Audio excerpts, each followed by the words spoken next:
Media మిత్రులు నమస్కారం. ఈరోజు నత్వాని అని సినీ యాక్ట్రెస్, బాంబే సినీ నటి, ఆమెను వంచిన విధానం, వైసీపీ కొంతమంది నాయకులు ఆమెను ట్రీట్ చేసిన విధానం, పోలీసు వాళ్ళు కొంతమంది ఐపీఎస్ అధికారులు ఆవిడ పట్ల చూపించిన జుగుప్సాకరమైనటువంటి విషయాలు ఈరోజు అన్ని పత్రికలు వచ్చాయి. చాలా విషాదం. గత 5 సంవత్సరాల్లో ఇలాంటి సంఘటనలు అనేకమైన జరిగాయి. వీటన్నిటికి కారణం వైసీపీలో ఉన్నటువంటి హైకమాండ్ పెత్తనం చేసిన ముఖ్యమంత్రి గారు, ఆయన కుడి ఎడమగా ఉన్నటువంటి బాధ్యత వహించాలి.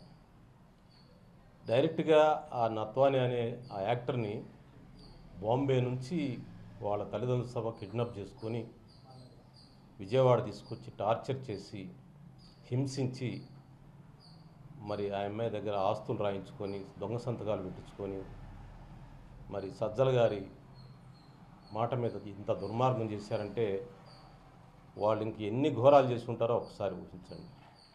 నేను గత కొంతకాలంగా చెప్తా ఉన్నా, వైసీపీలో జరుగుతున్న నేరాల ఘోరాలన్నిటికీ కూడా సజ్జలే సృష్టికర్త అని చెప్తా ఉన్నాను నేను. దానికి ఇది ప్రత్యక్ష ఉదాహరణ. అతను క్రిమినాలజీ ప్రొఫెసర్. అతను పాపం ఆ అమ్మాయి ఎక్కడో బాంబేలో ఉంటుంది. ఏదో సినిమా అవకాశాలతో తన జీవితాన్ని మలుచుకోవాలని ఆశలతో, ఎన్నో ఆశలతో వచ్చి ఉంటుంది. ఆ అమ్మాయిని అంత దారుణంగా వృద్ధాప్యంలో ఉన్న పేరెంట్స్ని తీసుకొచ్చి కొట్టి హింసిస్తారా? అంత దుర్మార్గం చేస్తారా మీరు? దానికి మీరు రాజకీయ ముసుగేసుకుంటారా? ఎంత ఐపీఎస్ తగిలించుకుంటారా? దానికి ఐపీఎస్ పదవి కావాలన్నా ఎందుకు? వీధి గుండాలుగా ప్రవర్తించవచ్చు కదా. వాళ్ళకి, రేపిస్టులకి, లేకపోతే అమ్మాయిలను గోల్ చేసే వాళ్ళకి ఆకతాయిలకి ఏం తేడా ఉంది చెప్పండి. కనుక ఈ విషయంపై హై లెవెల్ ఎంక్వైరీ జరగాలి. దీంట్లో సామాన్యులు లేరు, దీంట్లో చాలా పెద్ద పెద్ద వాళ్ళు ఉన్నారు. కాబట్టి వాళ్ళని విచారణ చేయాలి, వాళ్ళందరూ శిక్షించాలని చెప్పి నేను మనవి చేస్తాం. నా ఇంకో మనవి ఏంటంటే, సజ్జల గారు ఇలాంటి కార్యక్రమాలు ఎన్నో చేశాడు. సరే, ఒక్కొక్కటి బయటకు వస్తూ ఉంది. ఈరోజు ఈ అమ్మాయి నత్వాని సినీ నటి విషయం బయటకు వచ్చింది. సజ్జల గారి శ్రీమతి, ఆవిడ పేరు నాకు గుర్తులేదు, మంచి ఆవిడ, సంస్కారవంతురాలు, మంచి కుటుంబ నేపథ్యం నుంచి వచ్చింది ఆవిడ. నేను ఆవిడకి మహిళా లోకం పక్షాన నేను సజ్జల గారి శ్రీమతి గారికి విజ్ఞప్తి చేస్తున్నాను. ఎందుకంటే ఆమె విఘ్నురాలు, కొంచెం సంస్కారం తెలిసిన ఆవిడ కూడా చెప్తాను. సజ్జల్ని ఒక 6 నెలలు ఇంట్లో నుంచి బహిష్కరించమని చెప్పి నేను విజ్ఞప్తి చేస్తాను. ఈ నత్వాని అనే అమ్మాయిని, సినీ నటిని ఇంత హింసించిన దుర్మార్గం చేసినందుకు సజ్జల్ని ఇంట్లో కూడబెట్టకుండా ఒక 6 నెలలు సివిల్ పనిష్మెంట్ ఇవ్వాలి. లేకపోతే ఇట్లాంటి వాళ్ళు మారరు.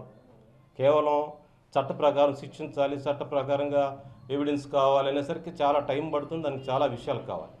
నైతికంగా నీకు తెలుసు, నీ ఆజ్ఞల మేరకే ఐపీఎస్లు ఇద్దరు ఈ దుర్మార్గం చేశారు. కాబట్టి ఇంట్లో ఒక స్త్రీగా మహిళలను రక్షించుకోవడానికి ఈరోజు ఈరోజు రాష్ట్రపతి గారు కూడా మహిళా రక్షణ కోసం గొంతెత్తి మాట్లాడారు. కలకత్తాలో జరిగిన ఒక సంఘటన మీద. దేశంలో అనేక సంఘటనలు జరుగుతూ ఉన్నాయి. మహిళా లోకం అంతా నినదిస్తూ ఉంది వాళ్ళ హక్కుల కోసం. అలాంటి పరిస్థితుల్లో ఏంటిది? సజ్జల గారి శ్రీమతికి నేను విజ్ఞప్తి చేస్తా ఉన్నాను, అతను 6 నెలలు వరండాలో బండుకోబెట్టమని చెప్పండి సజ్జల్ని. ఆమె నిజంగా దైవభక్తి, సంస్కారం ఆమెతో ఉంది కాబట్టి నేను ఆమెకు విజ్ఞప్తి చేస్తూ ఉన్నాను. నేను సజ్జలను 6 నెలలు వరండాలో పెట్టి ఇంట్లో తిండి పెట్టబోకండి. ఆ సివిల్ పనిష్మెంట్ ఉంటే కానీ భవిష్యత్తులో ఇలాంటివి జరగకుండా ఉంటాయి. అదేవిధంగా ఐపీఎస్ ఆఫీసర్లు ఇద్దరు భార్యలకు కూడా విజ్ఞప్తి చేస్తూ ఉన్నాను, ఇలాంటి దుర్మార్గంలో పాలు పంచుకున్నందుకు, చట్ట వ్యతిరేక కార్యక్రమంలో ఉన్నందుకు చట్ట ప్రకారం శిక్ష జరగాలని కాదు. ఇంట్లో మీకు తెలుసు, మీ ఆత్మకు తెలుసు ఏం జరిగింది దీంట్లో. మీరు వెంటనే మీ భర్తలకి, ఐపీఎస్ ఇద్దరికి విజ్ఞప్తి చేస్తున్నాను, 6 నెలలు వరండాలో పండుకోబెట్టండి. వాళ్ళు ఇంట్లో రానివ్వకండి, అన్నం పెట్టబోకండి, బయటనే తినొస్తారు వాళ్ళు. అలాంటి పనిష్మెంట్ రాకపోతే మహిళలకు ఎట్లా రక్షణ ఉంటుంది? ఒక ఉన్నత స్థానాల్లో ఉన్నవాళ్ళే మహిళల మీద ఇలాంటి అఘాయిత్యాలు చేస్తే ఇంకెవరు రక్షించాలనుకుంటున్నారు? ఆంధ్రప్రదేశ్ అంటే ఇంత భయపెట్టాలనా? ఇలాంటి దుర్మార్గం జరుగుతాయి ఆంధ్రప్రదేశ్లో. గత 5 ఏళ్ళు ఇంకెన్ని జరిగాయో, సజ్జల నాయకులతో ఎన్ని ఘోరాలు నేరాలు జరిగాయో ఒక్కొక్కటి బయటకు వస్తాయి త్వరలో. ఈరోజు ఆ పార్టీలో ఉండలేక మోపిదేవి వెంకటరమణ గారు, బీదా మస్తానరావు గారు, అదేవిధంగా పోతుల సునీత గారు బయటకు వస్తూ ఉన్నారు. వాళ్ళని స్వాగతిస్తూ ఉన్నాను. అలాంటి దుర్మార్గం పట్ల ఉండకుండా బయటకు వస్తున్నందుకు, ఉండలేక బయటకు వస్తాం. వాళ్ళకి ఎంత అవమానం జరిగిందో నాకు తెలుసు, వాళ్ళకి తెలుసు, నాకు తెలుసు. ఏం మోపిదేవిని అంత అవమానించాలనా? సోతులు సునీతను అంత అవమానించాలనా? బీదా మస్తాన్ దగ్గర డబ్బులు కొట్టారే, అన్ని కోట్లు కొట్టారు, అతను ఏమైనా గౌరవం ఇచ్చారా మీరు? దోచుకొని అతనికి ఒక పదవి ఇచ్చి ఆ పదవి విలువ లేకుండా చేస్తారా? అందువల్ల వాళ్ళు బయటకు వస్తున్నందుకు వాళ్ళకి స్వాగతిస్తున్నాను నేను. వాళ్ళకి పూలహారాలతో స్వాగతం చెప్తాం. ప్రజాస్వామ్యాన్ని రక్షించుకోవాల్సిన బాధ్యత వైసీపీ పార్టీలో ఉన్న నాయకులకు కూడా ఉంది. నేను అందువల్ల వైసీపీ పార్టీలో మగ్గిపోతున్నటువంటి ఆ కాంప్లెక్స్లో పని చేయలేక, కూలీ పనులు చేయలేక, యువతులు వాళ్ళని తిట్టి ఆ గుంపు రాజకీయాలు చేయలేక, ఆ ఫ్యాక్షన్ రాజకీయాలు చేయలేక బాధపడుతున్న అందరూ కూడా బయటికి రావాలి. మీ ఇష్టం వచ్చిన పార్టీకి వెళ్ళండి. నేను టీడీపీకి రమ్మని నేను చెప్పను. నేను మీ ఇష్టం వచ్చిన పార్టీకి వెళ్ళండి. రాజకీయంగా రాష్ట్రాన్ని బతికించాలి, మనం ప్రజాస్వామ్యాన్ని బతికించాలి. ఆ పార్టీలో ఉండొద్దు అని నేను సవినయంగా వాళ్ళకి విజ్ఞప్తి చేస్తా ఉన్నాను. ఈ వస్తున్న ముగ్గురికి స్వాగతం తెలియజేస్తా ఉన్నాను. ఇంకా మిగతా వాళ్ళు తొందరలో బయటికి రావాలి. అలాంటి రాజకీయ పార్టీ ఉండటం మన రాష్ట్రానికి అవసరం అని ఒకసారి దానిలో ఉన్న నాయకత్వం అంతా కూడా ప్రశ్నించుకోవాలని విజ్ఞప్తి చేస్తాను. ప్రజాస్వామ్యాన్ని కాపాడాల్సిన బాధ్యత మనందరిపైన ఉంది. ఇంత అమ్మాయిలను గోల్ చేసేవాళ్ళు, అమ్మాయిల్ని వేధించేవాళ్ళు, దళితులను గోల్ చేసేవాళ్ళు, దళితులను చంపేసేవాళ్ళు, వీళ్ళకి స్థానాలు ఇచ్చే పార్టీలో మనం ఉండాలన్నా? అదే మన డ్యూటీ. వీళ్ళకి స్థానాలు ఇచ్చేవాళ్ళు మిగతా వాళ్ళ సమాజంలో, సభ్య సమాజం మన గౌరవం ఏం కావాలి? కాబట్టి జరిగింది ఇప్పటికే తెలుసుకున్నాం. కాబట్టి అందరూ బయటికి రావాలని నేను విజ్ఞప్తి చేస్తూ ఉన్నాను.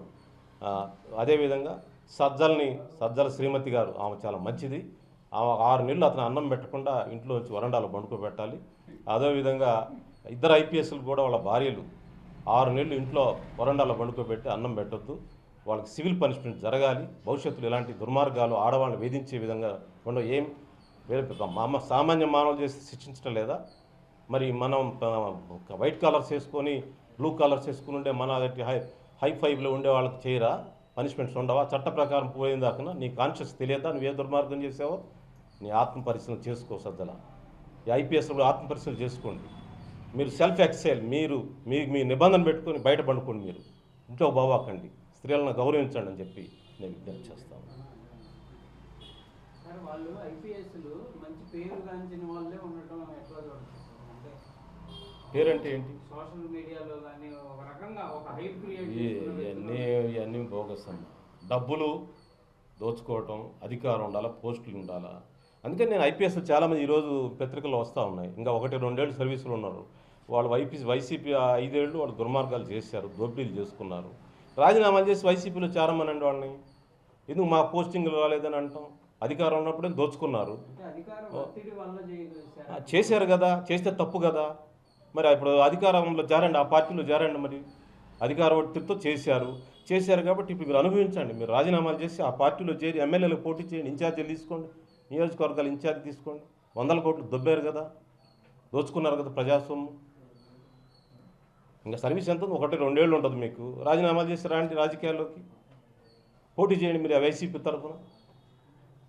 గుంటూరు జిల్లాలో ఎస్పీగా చేసినటువంటి వ్యక్తి ఇప్పుడు మీరు చెప్తున్నారు ఒకటి కానీ చాలా మంది క్రికెట్ బెట్టింగ్లు, ప్యాకార్డ్ శిబిరాలు జోరుగా నిర్వహించి కోట్లాది రూపాయలు.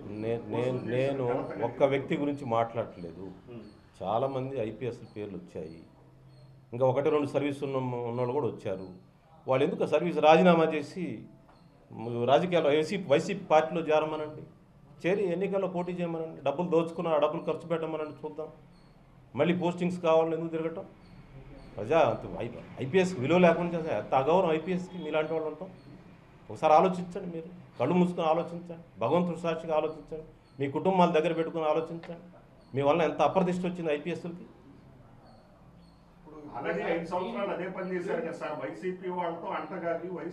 విచారం జరగాల, శిక్షించాలి కదా అంటున్నా. అది చేయమంటున్నా నేను. నా విజ్ఞప్తి అది. నేను వాళ్ళ దగ్గర విచారణ చెప్పి శిక్షించాలి. ఈ లోపు ఏంటంటే కుటుంబాలు మహిళల్ని మహిళలు వేధించడానికి సహకరించినటువంటి వాళ్ళని, సజ్జలు కానీ ఆ ఇద్దరు ఐపీఎస్ని వాళ్ళ భార్యలు 6 నెలలు బయట పడుకోబెట్టాలి, వరండాలు పడుకోబెట్టాలి అంటున్నాను.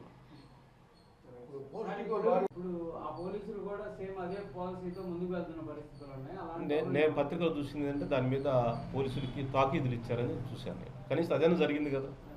అట్లా అదే నేను సివిల్ పనిష్మెంట్ అదే అంటున్నా. చట్ట ప్రకారం చర్య వేరు, సివిల్ పనిష్మెంట్ 6 నెలలు వరండాలో బండుకోబెట్టమంటే ఏంటంటే అది నైతిక పతనానికి, నైతికంగా వాళ్ళు ఆలోచన చేయడానికి. అంటే వాళ్ళ వృత్తిని మర్చిపోయి ఎందుకు ఇట్లా అదే అందుకోసం సిస్టమ్ దెబ్బతిన్నది, వ్యవస్థలు దెబ్బతిన్నాయి. వ్యవస్థను కాపాడుకోవాల్సిన అవసరం మనందరి మీద ఉంది.